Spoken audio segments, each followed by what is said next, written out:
جس کو غازی شہید کیا جاتا ہے, اس نے ایک تاریخ ساز کردار ادا کیا تھا اور دشمن کو وشاکھاپٹنم سے باہر آنے کا موقع نہیں دیا تھا. تو یہ ایک نیوی کی کامیابی, ایئر فورس کی, آرمی کی میں نے آپ کو بتایا. تو کھیم کرن کے محاذ تک پہنچ جانا اور اس علاقے کو قبضہ کر لینا, یہ کوئی معمولی کامیابیاں نہیں تھیں اور یہ طویل جنگ تھی. اور اس کے اوپر آپ کو یاد ہے صدر ایوب کی ایک بات زبردست جو تقریر تھی کہ بھارت کو معلوم نہیں کہ اس نے کس قوم کو للکارا ہے. اور پھر آپ کو پتہ ہے ہلال استقلال وغیرہ جو ہے شالکوٹ شہر کو ملا, اسی طریقے سے سرگودا شہر کی کامیابیاں موجود ہیں. لوگ باہر نکل گئے تھے, کھڑے ہو کے باقاعدہ لڑنے کے لیے جو ہے محاذ کے اوپر چلے گئے تھے. تو یہ پاکستانی قوم کی کامیابی تھی. تو یہ میں نے آپ کو ڈپلوما. اور پھر وہی دور تھا جب صدر ایوب جب جایا کرتے تھے تو امریکن پریزیڈنٹ کے باقاعدہ تصویر موجود ہے, گال تھپ تھپا کے یوں بات کر رہے ہیں اس کے ساتھ.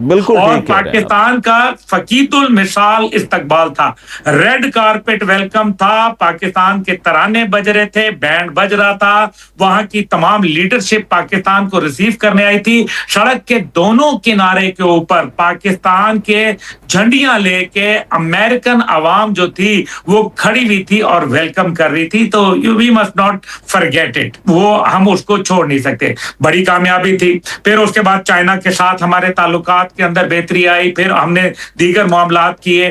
تو یہ ہماری کامیابی تھی. اس سے پیچھے چلے جائیں تو گوادر کے اندر آپ کو یاد ہے ہم نے 50s کے اندر گوادر کو اور یہ پورا علاقہ جو تھا یہ عمان سے ہم نے حاصل کر لیا تھا. تو یہ ایک بہت بڑی کامیابی تھی, ٹیریٹوریل کامیابی تھی. پھر اس سے اگر ہم آگے کی طرف آئیں تو ہمیں یہ پتہ چلتا ہے کہ سوویت یونین آیا. سوویت یونین جب آیا تو حضور والا وہ ایک دنیا کا آدھا نقشہ جو تھا وہ انہوں نے کور کیا ہوا تھا. آج بھی رشیا کا اگر آپ میپ دیکھیں تو آپ کو پتہ چلے گا اتنا بڑا میپ ہے کہ ابھی بھی اس کی جو ہے زمین آپ کو ختم ہوتے نظر نہیں آتی.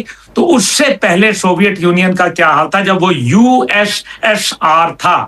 اس کے بعد جب USSR جب پاکستان کے پاس آیا اور افغانستان کے اندر گزرا, اکیلی پاکستان کی ISI, اور الحمدللہ یہ اعزاز میرے گھرانے کو حاصل ہے, میرے والد رحمت اللہ کو حاصل ہے کہ جنرل حمید گل ISI کے سربراہ ہوئے اور مغرب نے ان کو ایکنالج کیا. آج بھی وہ پیس آف برلن وال ہمارے گھر میں موجود ہے جس کے اندر لکھا ہوا ہے کہ جی آپ نے دیوار برلن کو توڑنے میں پہلی ضرب لگائی. یہ دیکھیں نا, یہ ایکنالجمنٹس ہیں. اور پھر اس سے آپ اگر اندازہ کریں کہ روس آیا, ہم نے اس کو اپنی حکمت عملی سے, انٹیلیجنس حکمت عملی سے دنیا کی سب سے بڑی گوریلا جنگ لڑی, سب سے بڑی. 15 ٹکڑے ہو گئے روس کے, جس میں سے 6 اسلامی ریاستیں معرض وجود میں آئیں. یہ پورا وسطی ایشیا پاکستان کا مرہون منت ہے. پاکستان کی وجہ سے اس کو آزادی ملی. تو اب مجھے یہ بتائیں میرے بھائی, کیا یہ کامیابی کم تھی؟ اس کے بعد ہم نے دیکھا پرویز مشرف کا دور دیکھا. پرویز مشرف کے دور کے اندر ہم نے ایک غلط یو ٹرن لیا, نتیجہ آج تک آپ بھگت رہے ہیں, آپ کے سامنے ہی ہے. بہرحال اس کے بعد اللہ کا شکر ہے کہ پاکستان ایک دفعہ پھر افینسو ڈاکٹرن کی طرف آیا, یعنی کہ مدافعت کے اوپر آیا بجائے صرف دفاع کے اوپر.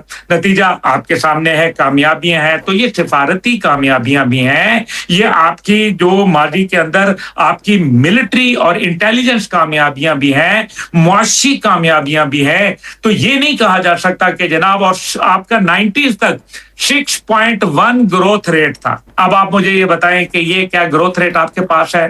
تو یہ تو گروتھ ریٹ آپ کے پاس ابھی فی الحال نہیں ہے. تو یہ راجہ صاحب, یہ اصل بات یہ ہے کہ ہم ان ساری چیزوں کو اگر دیکھیں تو ہم یہ آج کل کے آپ کو پتہ ہے لوگ ہیں نا, تو وہ پھر آپ کو پتہ ہے حاکم وقت کو خوش بھی کرنا ہوتا ہے, لیکن کوئی بات نہیں, وہ ان کا حق بنتا ہے. میں یہ سمجھتا ہوں کہ آج حاکم وقت اگر یہ کوئی اچھا کردار ہے تو ان کو سلوٹ ہے, لیکن جو ماضی میں کیا ان کو بھی سلوٹ ہے, اس میں کوئی دوسری رائے نہیں.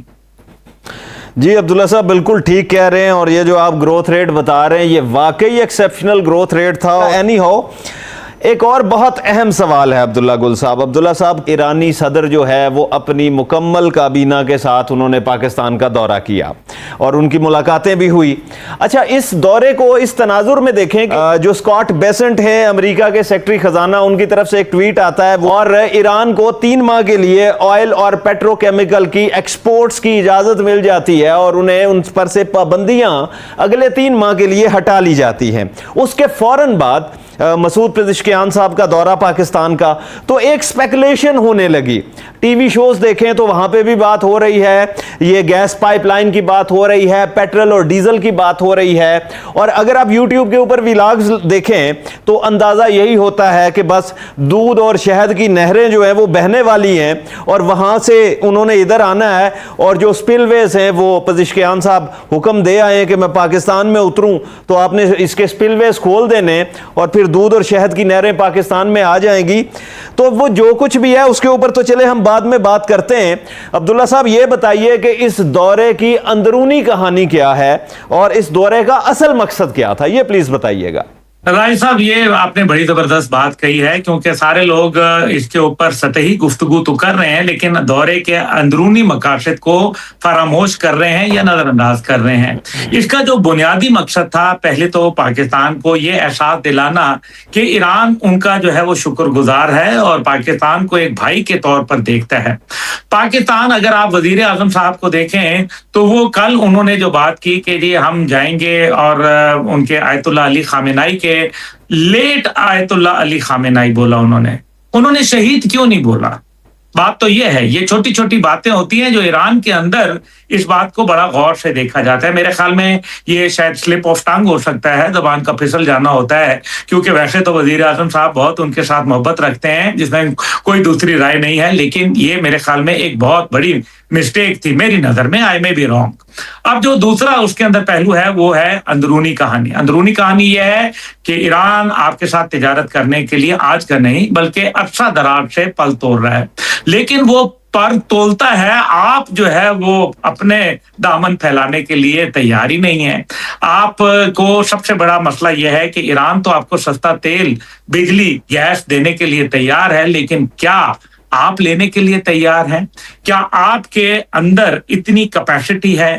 کیا آپ کا SIFC جیسا ادارہ جو کہ ایک بہترین خیال ہے, کیا وہ اب نافذ العمل بھی ہو چکا ہے؟ کیا جو سرخ فیتی ہے وہ ختم ہو گئی ہے؟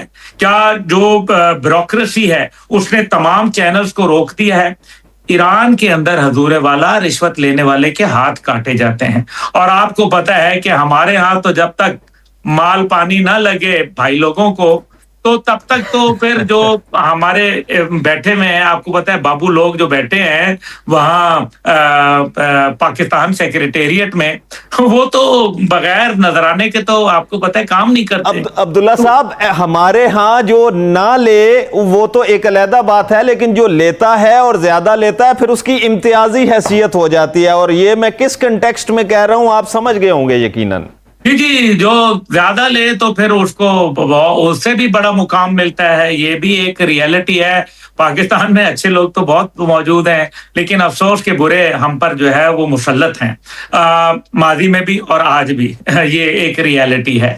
اگر آپ نے پرانے اصولوں کے اوپر چلے جو کہ پرانے ورلڈ آرڈر کے تھے 9/11 کے بعد, اس کے سے تو پھر آپ کو کچھ حاصل نہیں ہوگا. اگر آپ نے نئے ایسٹرن ویلیوز کے اوپر اور چائنا کے نئے ورلڈ آرڈر کے اوپر چلے تو کامیابیاں آپ کا جو ہے وہ گھر کا راستہ دیکھ لیں گے. اچھا عبداللہ صاحب میں ایک آپ کی اجازت سے اسی کو آگے کنٹینیو کر لوں. جی. دیکھیے, اس کے اندر جو سب سے بڑی بات یہ ہے کہ میں نے آپ سے کہا کہ ایک تو یہ مسئلہ ہے, پھر حکومت جو ہے وہ لیوی بڑھا دے گی پیٹرول پہ. وہ تو پیٹرول سستا دے دیں گے, آپ 200 روپے لیوی کر دیں گے. آپ ابھی اس قوم کو بخش دیں. بات یہ ہے اس قوم کا ابھی زیادہ قصور نہیں ہے, انہوں نے ہر جگہ آپ کا ساتھ دیا ہے. ابھی اس قوم کا ایک تقدیر کھول دیں. پیٹرو کیمیکلز ہیں, فیول ہے, وہ تجارت کرنا چاہتے ہیں, لیکن اندر کی کہانی یہ ہے کہ وہ تجارت کیسے کرنا چاہتے ہیں. وہ تجارت کرنا چاہتے ہیں اپنی کرنسی کے اندر, پاکستانی روپے کے اندر وہ چاہتے ہیں. لیکن جب ڈالر میں نہیں ہوگا تو پھر ڈالر کی جو بادشاہت ہے اور جس کے کچھ یہاں غلام بیٹھے ہوئے ہیں یا بلکہ رکھوالے بیٹھے ہوئے ہیں,